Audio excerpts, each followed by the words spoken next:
नमस्कार। उनकी कलम मेरी आवाज़ में आप सभी का स्वागत है। आइए सुनते हैं कहानी सुभागी, जिसे लिखा है मुंशी प्रेमचंद जी ने। तुलसी महतो अपनी लड़की सुभागी से बहुत प्यार करते थे। छोटी उम्र में भी वह घर के काम में चतुर और खेती बाड़ी के काम में निपुण थी। उसका भाई रामू, जो उम्र में बड़ा था, बड़ा ही कामचोर और आवारा था। तुलसी ने सुभागी और रामू दोनों की शादी कर दी। थोड़े दिन बीते, अचानक एक दिन बड़ी विपदा आ गई। सुभागी बहुत छोटी उम्र में ही विधवा हो गई। सुभागी के दुख की तो सीमा ही ना थी। बेचारी को अपना जीवन पहाड़ लगने लगा था। कुछ साल बीते, लोग तुलसी महतो पर दबाव डालने लगे कि लड़की की कहीं दूसरी शादी कर दो। आजकल कोई इसे बुरा नहीं मानता है, तो क्यों सोच विचार करते हो? तुलसी ने कहा, भाई मैं तो तैयार हूँ, लेकिन जब सुभागी भी माने तब ना। वह किसी तरह राजी नहीं होती। हरिहर ने सुभागी को समझाकर कहा, बेटी हम तेरे ही भले के लिए कहते हैं। माँ बाप अब बूढ़े हो गए हैं, उनका क्या भरोसा। तुम इस तरह कब तक बैठी रहोगी? सुभागी ने सिर झुकाकर कहा, आपकी बात समझ रही हूँ, लेकिन मेरा मन शादी करने को नहीं कहता। मुझे आराम की चिंता नहीं है। मैं सब कुछ झेलने को तैयार हूँ। जो काम आप कहो वह सिर आँखों के बल करूँगी, मगर शादी के लिए मुझसे ना कहिए। उजड्ड रामू बोला, तुम अगर सोचती हो कि भैया कमाएंगे और मैं बैठी मौज करूँगी, तो इस भरोसे ना रहना। सुभागी ने गर्व से भरे स्वर में कहा, मैंने आपका आसरा भी नहीं किया और भगवान ने चाहा तो कभी करूँगी भी नहीं। अब सुभागी उनके साथ ही रहने लगी। उसने घर का सारा काम संभाल लिया। बेचारी पहर रात से उठकर कूटने पीसने में लग जाती, चौका बर्तन करती, गोबर थापती, खेत में काम करने चली जाती। दोपहर को आकर जल्दी जल्दी खाना पकाकर सबको खिलाती। रात को कभी माँ के सिर में तेल लगाती, कभी उसकी देह दबाती। जहाँ तक उसका बस चलता, माँ बाप को कोई काम ना करने देती। हाँ, भाई को ना रोकती। सोचती ये तो जवान आदमी है, ये काम ना करेंगे तो गृहस्थी कैसे चलेगी। मगर रामू को यह बुरा लगता। वह बोलता, अम्मा और दादा को तिनका तक नहीं उठाने देती और मुझे पीसना चाहती है। यहाँ तक कि एक दिन वह आपे से बाहर हो गया। सुभागी से बोला, अगर उन लोगों का बड़ा मोह है तो क्यों नहीं अलग लेकर रहती हो? तब सेवा करो तो मालूम हो कि सेवा कड़वी लगती है कि मीठी। दूसरों के बल पर वाहवाही लेना आसान है। बहादुर वह है जो अपने बल पर काम करे। सुभागी ने तो कुछ जवाब न दिया। बात बढ़ जाने का भय था, मगर उसके माँ बाप बैठे सुन रहे थे। महतो से ना रहा गया। बोले, क्या है रामू, उस गरीबन से क्यों लड़ते हो? रामू पास आकर बोला, तुम क्यों बीच में कूद पड़े? मैं तो उसको कह रहा हूँ। तुलसी, जब तक मैं जीता हूँ तुम उसे कुछ नहीं कह सकते। मेरे पीछे जो चाहे करना। बेचारी का घर में रहना मुश्किल कर दिया है। रामू, आपको बेटी बहुत प्यारी है तो उसे गले में बांध कर रखिए। मुझसे तो नहीं रुका जाता। तुलसी, अच्छी बात है। अगर तुम्हारी यही मर्जी है तो यही होगा। मैं कल गांव के आदमियों को बुलाकर बंटवारा कर दूंगा। तुम चाहे अलग हो जाओ, सुभागी अलग नहीं होगी। रात को तुलसी लेटे तो वह पुरानी बात याद आई, जब रामू के जन्मोत्सव में उन्होंने रुपए कर्ज लेकर जलसा किया था और सुभागी पैदा हुई तो घर में रुपए रहते हुए भी उन्होंने एक कौड़ी खर्च ना की। पुत्र को रत्न समझा था, पुत्री को पूर्व जन्म के पापों का दंड। वह रत्न कितना कठोर निकला और यह दंड कितना मंगलमय।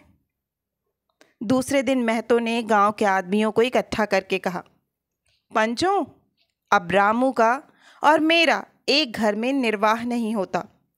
मैं चाहता हूँ कि तुम लोग इंसाफ से जो कुछ मुझे दे दो वह लेकर अलग हो जाऊं। रात दिन की बहस अच्छी नहीं। गांव के मुखिया बाबू सज्जन सिंह बड़े सज्जन पुरुष थे। उन्होंने रामू को बुलाकर पूछा, क्यों जी, तुम अपने बाप से अलग रहना चाहते हो? तुम्हें शर्म नहीं आती? माँ बाप को अलग किए देते हो। राम राम। रामू ने ढिठाई के साथ कहा, जब एक साथ गुजर ना हो तो अलग हो जाना ही अच्छा है। यह कहता हुआ रामू वहां से चलता बना। तुलसी, देख लिया आप लोगों ने इसका मिजाज। भगवान ने बेटी को दुख दे दिया, नहीं तो मुझे खेती बाड़ी लेकर क्या करना था। जहाँ रहता वहीं कमाता खाता। भगवान ऐसा बेटा बैरी को भी ना दे। लड़के से लड़की भली, जो कुलवंती होए। सहसा सुभागी आकर बोली, दादा, यह सब बंटवारा मेरे ही कारण तो हो रहा है। मुझे क्यों नहीं अलग कर देते? तुलसी ने कहा, बेटी, हम तुम्हें न छोड़ेंगे, चाहे संसार छूट जाए। गांव में जहां देखो सबके मुंह में सुभागी की तारीफ। लड़की नहीं, देवी है। 2 मर्दों का काम भी करती है, उस पर माँ बाप की सेवा भी किए जाती है। सज्जन सिंह तो कहते, यह इस जन्म की देवी है, देवी। मगर शायद महतो को यह सुख बहुत दिन तक भोगना ना लिखा था। 7-8 दिन से महतो को बहुत तेज बुखार हुआ था। लक्ष्मी पास बैठी रो रही है। अभी एक क्षण पहले महतो ने पानी मांगा था, पर जब तक वह पानी लाए तब तक उनके हाथ पांव ठंडे हो गए। सुभागी उनकी यह दशा देखते ही रामू के घर गई और बोली, भैया चलो देखो, आज दादा ना जाने कैसे हुए जाते हैं। 7 दिन से बुखार नहीं उतरा। रामू ने चारपाई पर लेटे लेटे कहा, तो क्या मैं डॉक्टर हकीम हूँ कि देखने चलूं? जब तक अच्छे थे तब तक तो तुम उनके गले का हार बनी हुई थी। अब जब मरने लगे तो मुझे बुलाने आई हो। सुभागी ने फिर उससे कुछ न कहा, सीधे सज्जन सिंह के पास गई। उधर सज्जन सिंह ने जो ही महतो की हालत सुनी, तुरंत सुभागी के साथ भागे चले आए। वहां पहुंचे तो महतो की दशा और भी खराब हो चुकी थी। नाड़ी देखी तो बहुत धीमी थी। समझ गए कि जिंदगी के दिन पूरे हो गए। सजल नेत्र होकर बोले, अब कैसी तबीयत है? महतो जैसे नींद से जाग कर बोले, बहुत अच्छी है भैया, अब तो चलने की बेला है। सुभागी के पिता अब तुम ही हो, उसे तुम ही को सौंपे जाता हूँ। सज्जन सिंह ने रोते हुए कहा, भैया महतो, घबराओ मत, भगवान ने चाहा तो तुम अच्छे हो जाओगे। सुभागी को तो मैंने हमेशा अपनी बेटी समझा है और जब तक जीऊँगा ऐसा ही समझता रहूँगा। कुछ और इच्छा हो तो वह भी कह दो। महतो ने विनीत नेत्रों से देखकर कहा, और नहीं कहूँगा भैया, भगवान तुम्हें सदा सुखी रखे। सजन, रामू को बुलाकर लाता हूँ, उसे जो भूल चूक हो क्षमा कर दो। महतो, नहीं भैया, उस पापी का मुंह मैं नहीं देखना चाहता। इसके बाद गोदान की तैयारी होने लगी। रामू को गांव भर ने समझाया, पर वह अंत्येष्टि करने पर राजी न हुआ। कहा, जिस पिता ने मरते समय मेरा मुंह देखना स्वीकार न किया, वह मेरा पिता नहीं, ना मैं उसका बेटा हूँ। लक्ष्मी ने दाह क्रिया की, सुभागी ने सारी व्यवस्था की। इन थोड़े से दिनों में सुभागी ने ना जाने कैसे रुपए जमा कर लिए थे। जब 13वीं का सामान आने लगा तो गांव वालों की आंखें खुल गईं। 13वीं के दिन सारे गांव के लोगों का भोज हुआ। चारों तरफ वाह वाही मच गई। पिछले पहर का समय था, लोग भोजन करके चले गए थे। लक्ष्मी थक कर सो गई। केवल सुभागी बची हुई चीज़ें उठा उठा कर रख रही थी कि ठाकुर सज्जन सिंह ने आकर कहा, अब तुम भी आराम करो बेटी, सवेरे यह सब काम कर लेना। सुभागी ने कहा, अभी थकी नहीं हूँ दादा। आपने जोड़ लिया कुल कितने रुपए खर्च हुए? सजन, यह पूछकर क्या करोगी बेटी? सुभागी, कुछ नहीं, यूं ही। सजन, कोई 3000 रुपये होंगे। सुभागी ने सकुचाते हुए कहा, मैं इन रुपयों की देनदार हूँ, पति के देहांत के बाद से ही लक्ष्मी का दाना पानी छूट गया। सुभागी के आग्रह पर चौके में जाती, मगर निवाला गले के नीचे ना उतरता। 50 वर्ष हुए, एक दिन भी ऐसा ना हुआ कि पति के बिना खाए उसने खुद खाया हो। अब उस नियम को कैसे तोड़े?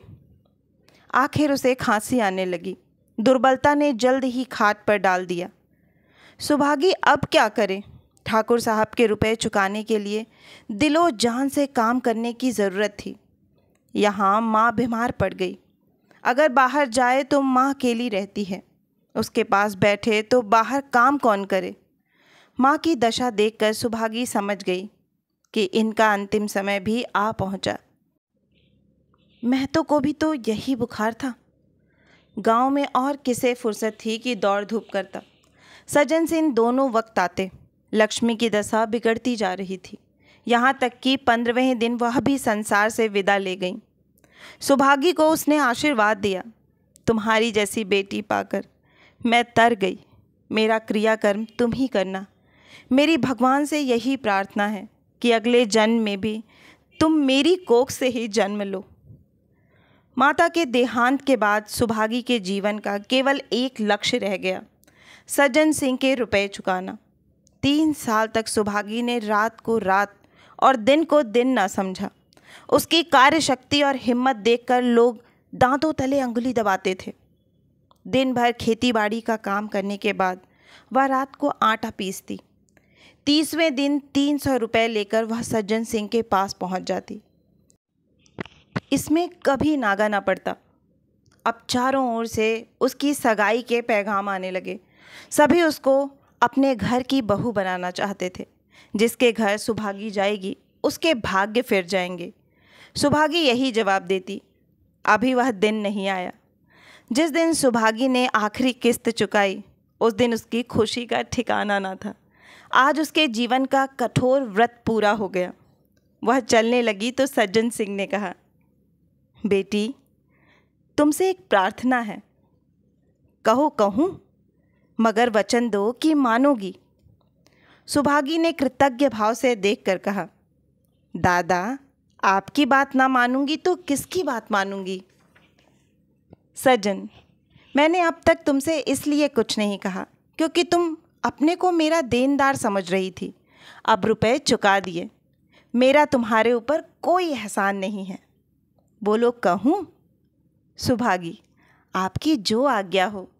सज्जन, देखो इनकार न करना, नहीं तो मैं तुम्हें अपना मुंह फिर ना दिखाऊंगा। सुभागी, क्या आज्ञा है? सज्जन, मेरी इच्छा है कि तुम मेरे घर की बहू बनकर मेरे घर को पवित्र करो। मैं जात पात में विश्वास करता हूँ, मगर तुमने मेरे सारे बंधन तोड़ दिए। मेरा लड़का तुम्हारे नाम का पुजारी है। तुमने उसे देखा है। बोलो, मंजूर करती हो? सुभागी, दादा इतना सम्मान पाकर पागल हो जाऊंगी।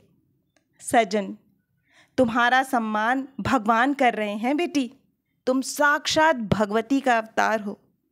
सुभागी, मैं तो आपको अपना पिता समझती हूँ। आप जो कुछ करेंगे मेरे भले के लिए ही करेंगे। आपका हुक्म कैसे टाल सकती हूँ? सज्जन सिंह ने उसके माथे पर हाथ रखकर कहा, बेटी तुम्हारा सुहाग अमर हो। तुमने मेरी बात रख ली। मुझसा भाग्यशाली संसार में और कौन होगा? आशा है कि यह कहानी आपको बहुत ही पसंद आई होगी। अगर कहानी पसंद आई है तो मुझे प्रोत्साहित करने के लिए एक लाइक करें, अपनों के साथ ज़्यादा से ज़्यादा शेयर करें। नीचे कमेंट बॉक्स में कमेंट करके बताएं कि आपको कहानी कैसी लगी। और अगर आप इस परिवार का हिस्सा बनना चाहते हैं तो इस चैनल को सब्सक्राइब करें और नोटिफिकेशन बेल ज़रूर दबाएं, जिससे आगे आने वाली हर कहानियाँ आपको समय पर मिलती रहें। फिर मिलती हूँ एक नई कहानी या कविता के साथ। तब तक के लिए आप सभी का कहानी सुनने के लिए बहुत बहुत धन्यवाद।